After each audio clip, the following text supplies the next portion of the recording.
สิชวนให้น้องกับน้องบองแล้วก็ทีมงานนั่นแหละวันที่13มาลินเฮือนเด้อมากินข้าวปุ้นบุญบ้านวันที่13นั่นน่ะบุญบ้านแม่นเคยเห็นแล้วบ่บ้านเคยบ่วันนี้แหละสิเห็น วันนี้แหละสิเห็นอยู่เฮือนอยู่ซ่านอยากให้มาลิน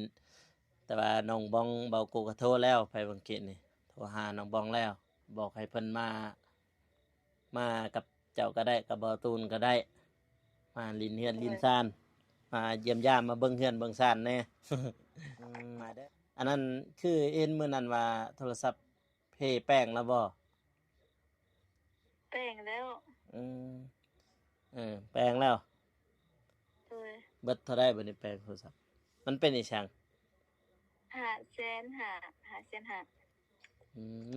มันเป็นช่างแล้วบัดนี้แบตเสื่อมแบตเสื่อมโอเคซะนะท่านนี้ละซะนะโดยนอนรับฝันดีเด้อโดยโอเคซะนะพี่น้องมันว่าได้นัดกับทีมงานไปกินข้าวนั่นเนาะเดี๋ยวไปกินข้าวก่อนซะพอดีนัดกันกินข้าวกับทีมงานนะเดี๋ยวว่างๆจังสิบอกเด้อคือสิดึกพุ่นแหละ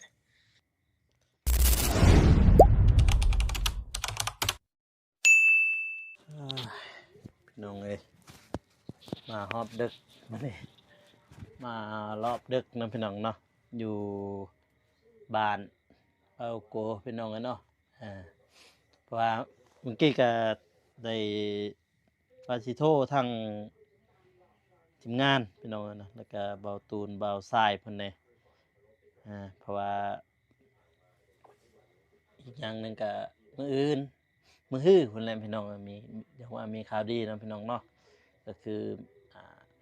บุญบ้านพี่น้องเนี่ยบุญบ้านทางเบาโกก็สิชวนทางทีมงานที่แรกก็คิดว่าเบาเตียงเราสิลงมาเด้เพราะว่าในมื้อนั้นเห็นแล้วว่าตัวเองสิลงมาพัดว่าลงมาแล้วได้ครึ่งหนึงแต่ว่ารถก็แบบเขากำลังแปลงทางนะเพิ่นยังแปลงทางพอดีตีกลับคืนบ่ได้ลงมาซ้ำพี่น้องบ่ทันซ้ำก่อนอื่นหมดก็กราบสบายดีเด้อพ่อแม่พี่น้องเนาะบ่ว่าสิอยู่ภายในหรือว่าต่างประเทศก็ยินดีต้อนรับเขาสู่ช่องเบาโกสนบทสปปลาวพี่น้องเนาะมาบัดนี้ก็สิมาแจ้งข่าวบุญหรือว่าข่าวดีนี่แหละพี่น้องเนาะวันที่13แม่นว่าน่าจะเป็นบุญบ้านหรือว่าบุญประเพณีเนาะพี่น้องเนาะทางบ้านเบาโกแล้วก็สิชวนทางทีมงาน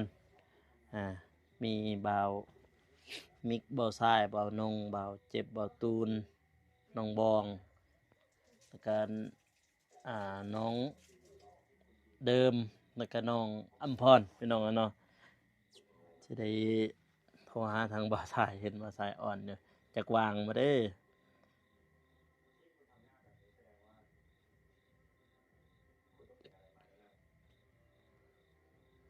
ก็บ่าวตูนพี่น้องนะเพราะว่าฮอดบุญบ้านแต่ละปีก็น่าจะแม่นประมาณนี้แหละพี่น้องนะบุญบ้านแต่ว่าปีนี้น่าจะไวกว่าปีกายเพราะว่าเพิ่นเฮ็ดมื้อนี้ก็บ่ได้ไปถ่ายคลิปพี่น้องนะอยู่บ้านนั่นแหละก็คืออนามัยเฮือนพี่น้องเนาะอนามัยเฮือนซ่านแน่พี่น้องเนาะแล้วอนามัยก็จึงกะเกียมมื้ออื่นก็แม่นกะเกียมคือกันพี่น้องเนาะมื้ออื่นวันที่12วันที่13แม่นว่าบุญวันที่14แม่นว่าใส่บาตรพี่น้องเนาะเดือนแห่งความรัก3เดือนนี้แต่ว่าทางน้องไม้น้องน้อยกับทางบโกเองก็บ่ได้ไปแล้วนี่จักฮอดไสเลยเฮือนเพิ่นนี่เฮือนน้องไม้น้องน้อยนี่เห็นแต่วันนี้ก็เปิดภาพมาอยู่ที่เป็นหน้าลงบ้านน้องอันนี้สนิทอันนี้ลงโอ้ยสัญญาณจากดูหน้านะพี่น้องเนาะก็ได้ลงน้อยน้องไหมคือเก่าพี่ดอกเอ้ยยังมาอัปเดต วิถีชีวิตของน้องอยู่เนาะเพราะว่า FC หลายๆคนก็บอกว่าก ระทั่งบาโคเองก็บ่ได้ลงไปดนนะพี่น้องประมาณเรียกว่าเขาเดือนนะพี่น้องเนาะจักฮอดใส่และเพื่อนเพิ่น มาอัปเดตเบิ่ง เพื่อนน้องไม้น้องน้อยจักแอบลำบ่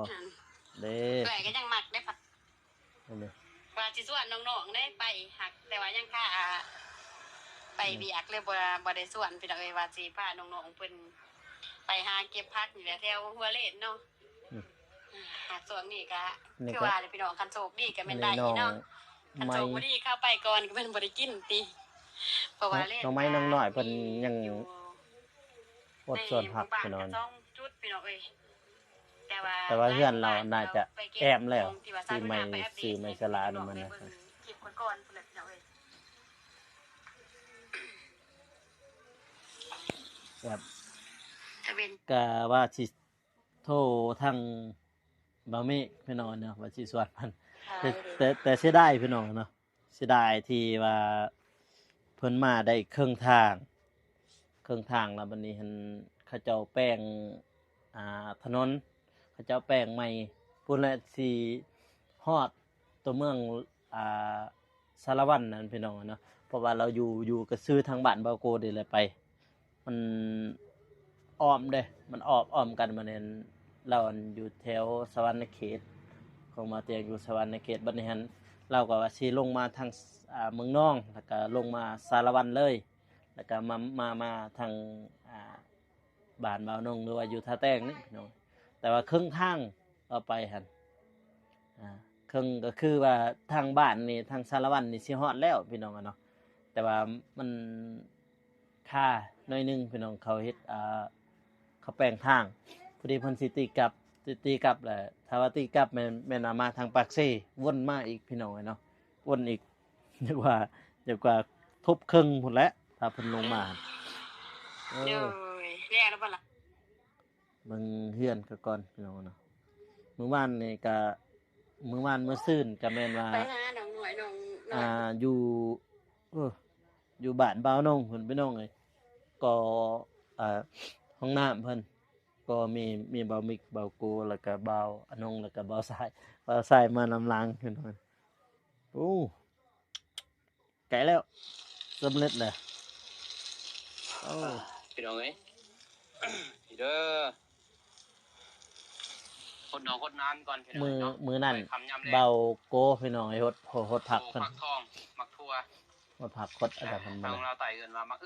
ยังไงเนาะมีมักมักทั่วมักแตก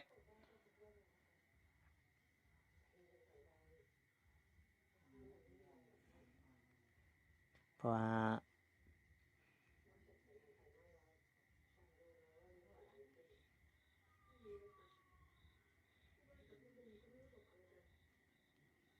มันก็สิส่วนน้องอภรมานำพี่น้องนะถ้าว่ามีรถแล้วก็ส่วนน้องบองแล้วก็เบาตูนพี่น้องเนาะสิส่วนเพิ่นมากินข้าวปุ้นนี่แหละหรือว่าขนมจีนเขาเจ้าเอิ้นพี่น้องเนาะเพราะว่ามันก็แต่ละปีก็มีเนาะพี่น้องเนาะเกินบุญบานบุญวัดพี่น้องเนาะทางบ้านบาวโกพี่น้องแล้วก็น้องบองบ่าวทรายก็เดี๋ยวโทรหาบ่าวทรายก่อนติดบ่เนาะ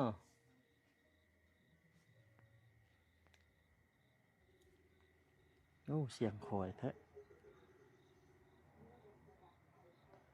ฮัลโหลสบายดี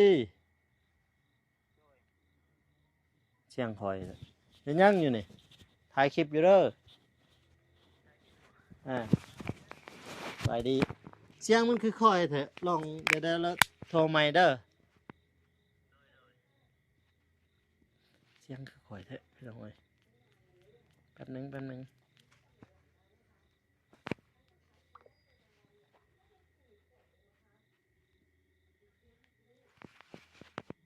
ฮัลโหลได้ยินแล้วบ่มันนี่แต่ว่าทางข่อยคือข่อยแท้เนาะกินข้าวแล้วบ่นี่ เขาแล้วบ่สบาย บ่สบาย โดย ไปเฮ็ดหยังมาบ่สบาย อันนั้นไปก่อมือดี ก็มื้อนี้หั่นบ่ โดย อ๋อมื้อนี้ก็ไปอยู่แล้วอะมื้อนี้ไปเฮือนบ่าวนงอยู่บ่ไปสวนน่ะเฮือนใหม่หั่น ไปมื้อนี้ก็ไปก่อ อืม ถ่ายลง อืมใกล้แล้วบ่ครับบัดนี้ มื้ออื่นแล้วอยู่ยังมีแต่3บล็อกเอง ชามแถวขึ้นหั่นบ่ โดย อ๋อ เพราะว่ามันก่อง่ายเลยเด้ เอาถมดินเลย อันมื้อนี้ผู้ใดนอนอยู่หั่นซั่นน่ะบัดนี้ บ่มีคนเดียวคือเก่า คนเดียว โดย เจ้าคือบ่นอนเป็นหมู่เรา คอยบ่สบายเมื่อซื้อยาก็เลยมา อ๋อบ่คันนะบ่ ฮะ บ่คันนะบ่บามิกหั้นนะบ่คันนะบ่ จักเมื่อคืนนี่ก็มีคนมาหยอกเพิ่นเด้ ไผมาหยอกเพิ่น อันแรก4ขา สิขา ตัวมานะมันมา โอ้ว่าตื่นนี่บ่จัก เพิ่นตื่นเพิ่นว่าเพิ่นเล่ามื้อนี้เพิ่นตื่นเพิ่นเอาใหม่ไล่เลย เอาไม่ไรอืมมื้อคืนนี่เราก็นอนผู้เดียวเนาะ โดย อืมพุ่นแหละบัด ไสมื้อนี้ มื้อนี้ก็อยู่เฮือนนี่แหละอนามัยเฮือนแน่ก็ อ๋อ หมอเลยเด้อว่าสิโทรชวนให้มาลินน้ำฟังวันที่13หั่นมากินข้าวปุ้น กินข้าวปุ้น แม่นกินข้าวปุ้นอยู่บ้านนั่นแหละเพราะว่ามือบุญบ้านได้มื้อนั้น โอเคถ้าบ่ค่า ก็ก็บ่ให้มันค่าแล้วเนาะ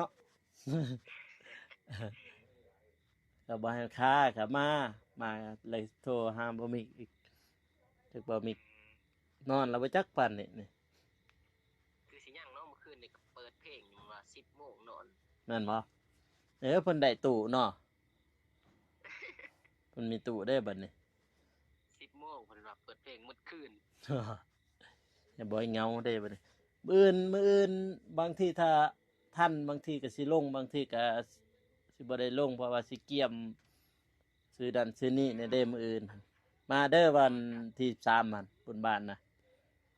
โดยถ้าไปก็สิจัดบอกดอกมือไปนั่น เด้อแล้วก็สิชวนทั้งทีมงานแน่บ่าวตูนบ่าวเจ็บบ่าวสายฝนนั่นแน่ โดยครบทีมงานเนาะ เด้อครบทีมงานเลยโอเคซะนะ โอเคขอบใจหลาย เด้อโอเค ๆโดย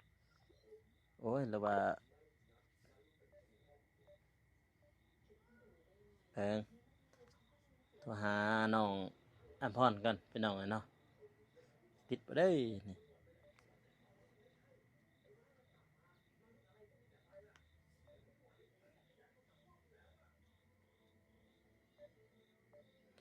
บ่ติดซ้ำน่าจะโทรศัพท์เราน่าจะเพ่พี่น้องน้องอัมพรนะ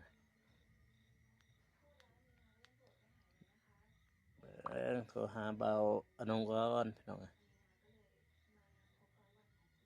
นั่นเป็นน้ำสัญญาณแล้วบ่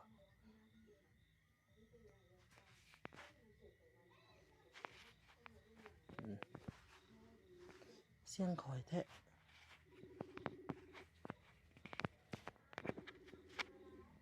โทรหาอันใหญ่พี่น้องเนาะ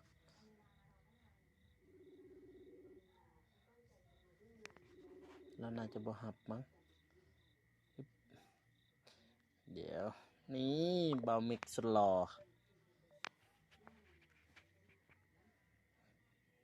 โทรหาบามิกสลอก่อน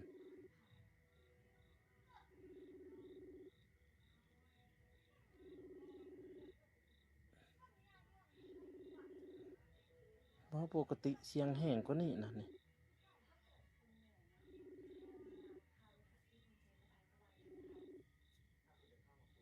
ฮัลโหลสบายดีบามิก มาดิ ถ่ายคลิปอยู่เด้อนี่ โดย กินข้าวแล้วบ่ ยัง บ่ทันกินอ๋อ คลิปบ่ โดยอยู่กับไผนี่ อยู่ผู้เดียวนี่ล่ะ ผู้เดียวบ่มีไผมาเลินนำบ่ตูนบ่อันนั้น บ่ อ๋อฮอดไสแล้วห้องน้ำเฮาหั่น มื้ออื่นซ้ำอีก ปืนซ้ำแล้วบ่มื้ออื่น แล้วมื้ออื่น โอเคพอดีซะนะวันนี้ก็นอนผู้เดียวบ่ผมมีหยังมากวนตี้บัดนี้แต่นั้น บ่มี มีแต่มานี่แหล้วมากวนกัน สีหยังละมาหะ บ่ฮู้จับไม้ตะขอดออกไปแนมบ่เห็นแล่นจ่อยแล้ว อ่าว่าสิชวนมาเด้อบุญบาทวันที่13นั่นน่ะ 3บ่ จังว่าแม่พี่น้องเอ้ยเสียงข่อยแท้ตัวหามบ่ฝนเดือนพี่น้องเนาะโอ้โทรศัพท์เป็นหยังเด้บัดนี้ปกติก็มันก็แห้งโทรหาเบ้าตูนก่อน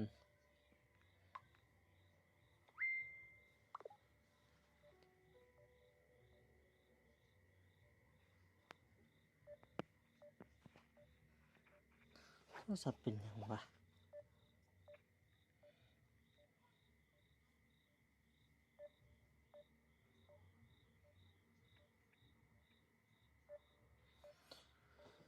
โอ้ยโทรหาน้องบองกันพี่น้องเอ้ย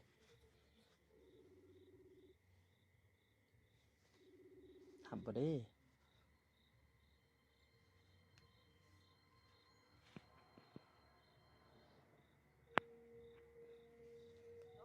ฮัลโหลสบายดีน้องบองฮัลโหลถ่ายคลิปอยู่เด้อนี่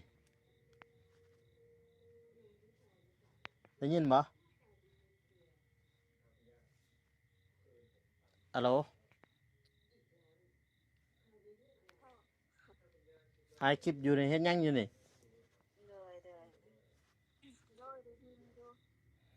อ๋อ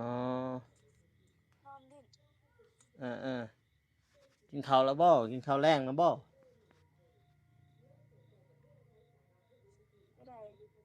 กินข้าวแรงแล้วบ่เหรอวะเอ้าได้ยินนี่บ่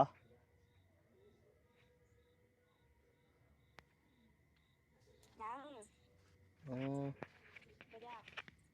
อันนั้นน้องอัมพรแป้งแล้วบ่โทรศัพท์เพิ่นหั่น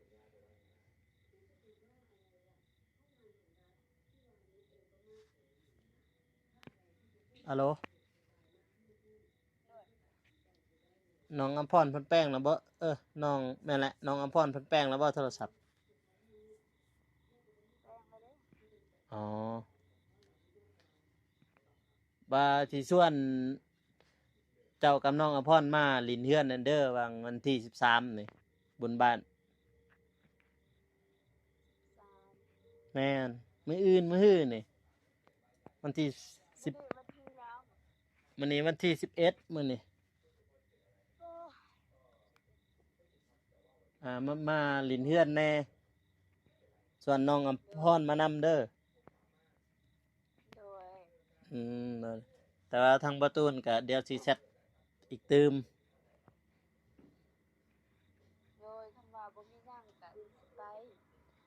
เด้อ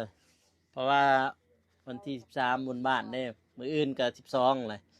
มันถือวันศุกร์แหละบุญบ้านอ๋อโดยโอเคสันแต่ว่าคอยโทรหาน้องอัมพรนำบ่ได้เด้อครับ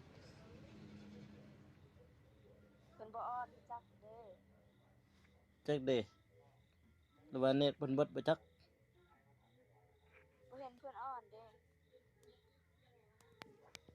อ๋อสงสัยโดยโอเคสันนะโอเคสันนะ โทรหาโอ้โทรศัพท์เป็นหยังวะเนาะเสียงข่อยแท้ฮ่ายพี่น้องเอ้ยโทรหาเบาหนงก่อนแต่ว่าเสียงโทรศัพท์โอ้เป็นหยังนั่นน่ะเสียงข่อยแท้เนาะ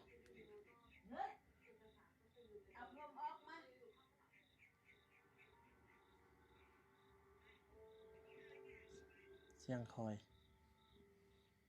เบาหนงเราบ่รับมันน่าจะค่าเวียกมั้งพี่น้องเอ้ยเนาะ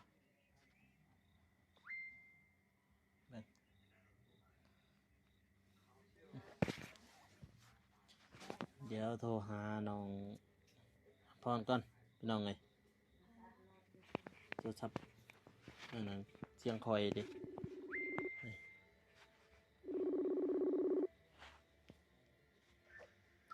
ฮัลโหล โดย เฮ็ดหยัง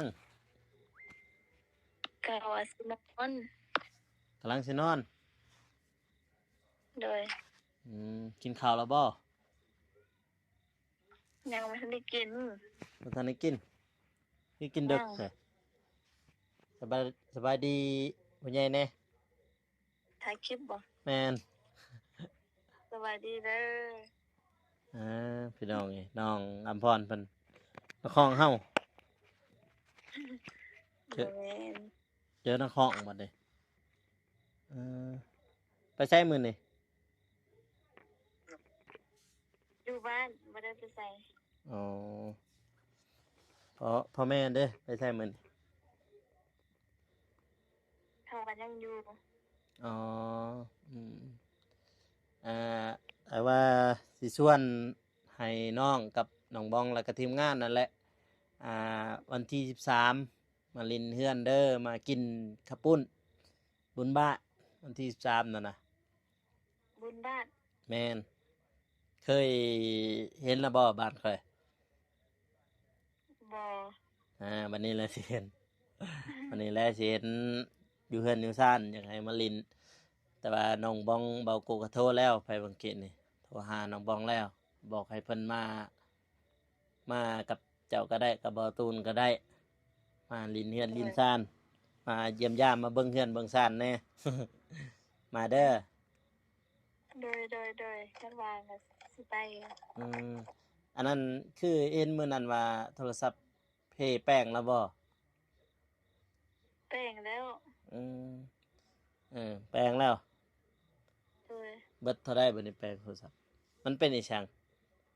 500,000 มันเป็นช่างแล้วบัดนี้ แบตเสื่อม แบตเสื่อมอ๋อเปลี่ยนแบตใหม่ โดย 500,000พี่น้องแต่วันที่13อยากให้มาลินเฮือนลินซ่านเพราะว่าน้องก็ยังบ่ทันเคยเห็นแล้วเนาะเฮือนเขาเนาะ ยังบ่เคย อยู่บ้านเลเจียงพี่น้องเอ้ยอยู่นี่โอเคซะนะยันว่ารบกวน รบกวนบ่โทรนี่ก็ดึกพี่น้องเบิ่งจังโมงโอ้ โดยบ่ 9 โมงแล้วโอเคซะนะท่านนี้ละซะนะ โดย นอนหลับฝันดีเด้อ โดย เลยโอเคซะนะพี่น้องเอ้ยโทรหาน้องอำพรพี่น้องเลยโอ้แบตก็สิเบิดเดี๋ยวเปลี่ยนแบตกันโอเคพี่น้องเนาะเมื่อกี้ก็โทรหาน้องอำพรเรียบร้อยพี่น้องเนาะก็ส่วนเพิ่นมาดินเฮือนดินซ่านเพราะว่าปีหนึ่งมีครั้งหนึ่งหรือว่าครั้งเดียวเท่านั้นเนาะพี่น้องเนาะบุญบ้านบุญประจำปีพี่น้องแล้วก็ส่วนบ่าวนงก็ส่วนแล้วแต่ว่าเพิ่นเขานอนแล้วพี่น้องเนาะ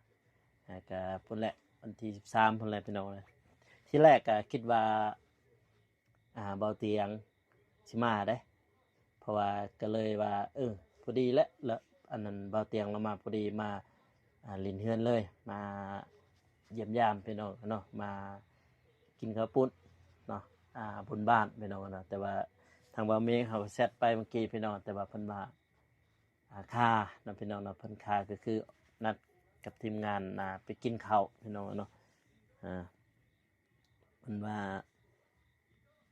ได้นัดกับทีมงานไปกินข้าวนั่นเนาะ เดี๋ยวไปกินข้าวก่อนซะพอดีนัดกันกินข้าวกับทีมงานนะ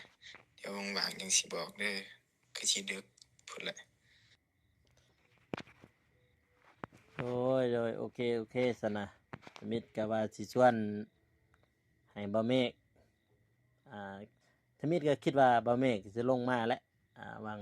วันที่13นี่ว่าสิชวนมาลินเฮือนกินข้าวปุ้นบุญบ้านเด้บุญประจำปี และมือใดบ่เมฆสิลงมาทางอันนี้พี่ลงมาบ้านพี่หรือว่าลงมาใต้พี่นะ